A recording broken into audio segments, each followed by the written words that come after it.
Sofia Valdez, Future Prez by Andrea Beaty, illustrated by David Roberts. Sofia was a baby who got things done, helping her family before she turned 1.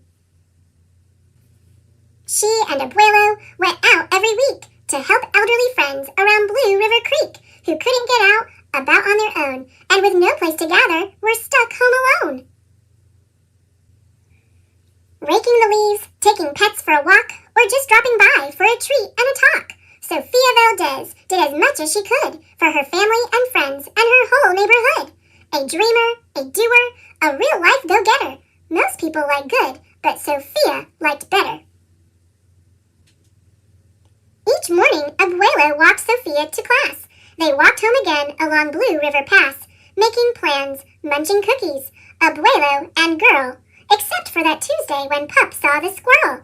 With a howl, Pup took off, racing all through the town, over, under, beneath, and around. Sofia scrambled to try to keep up with the hollering and the bellowing of Pup. Up the squirrel ran to the top of a hill, made of leftover junk for the local landfill. They reached the tip-top to that mountain of trash, which jiggled and broke with an ear-splitting crash. Down they all tumbled and hit with a thud on a moldy old pumpkin surrounded by mud. Ouch! Cried Abuelo. He struggled to stand. A dangerous mess, he said, grasping her hand. The next day, Sofia walked to school solo, but it wasn't the same without her Abuelo. This is not right, declared young Sofia, who glared at Mount Trashmore and got an idea. The very next morning, at dawn, she planted a sign at the front of the lawn. She stood back and smiled, and Pup gave a bark. Get rid of Mount Trashmore! Let's build a new park!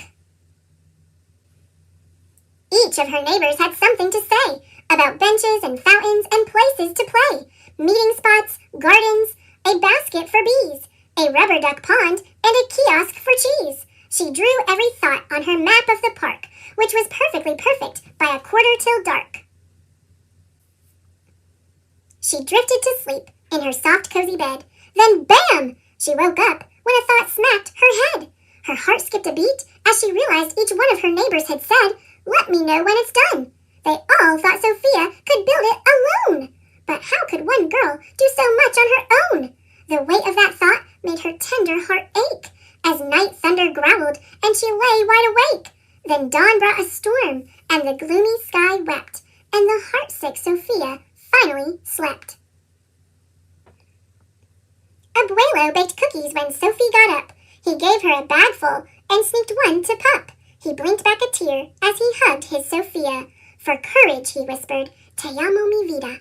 Sophia's knees wobbled. She felt weak inside. She looked at his ankle and quite nearly cried.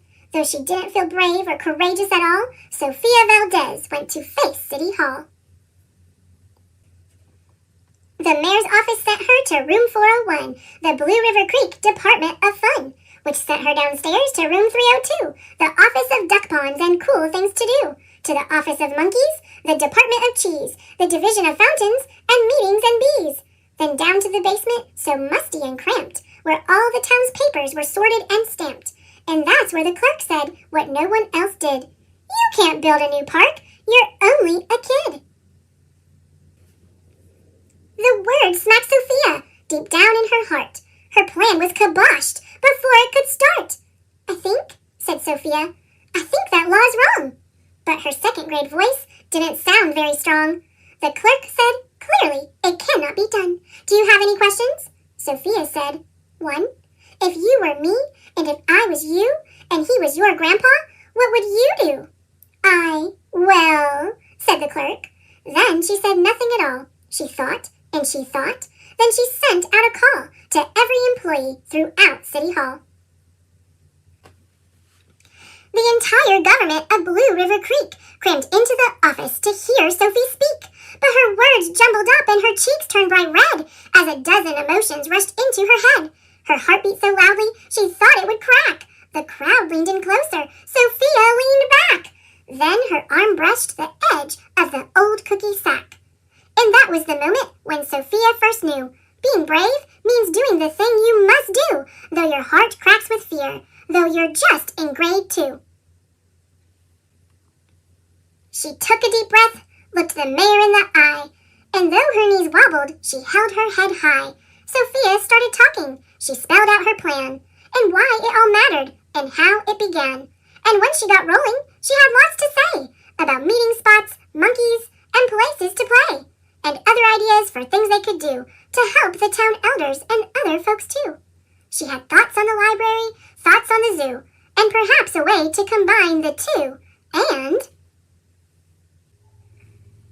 "All right," cried the mayor, "go start a petition. If the town wants a new park, we'll form a commission." And so, young Sophia got right to work, with some help from her family and Pup and the clerk. Then others joined in, not all, but a few, like Miss Lila Greer and the kids in grade 2. There were hearings and surveys and taxes to figure, then bulldozers, cranes, and a blue bigger digger. They all built that park. That's how it got done, with the hard work of, by, and for everyone. But it began with a dream of one person, just one, who laced up her shoes and then led the way to help Blue River Creek get a new place to play. Now every evening till long after dark, the town comes together at Citizens Park. They all hold this truth to be self-evident, that Sofia Valdez could grow up to be president. Until then, Sophia, that real-life go-getter, helps Blue River Creek get better and better.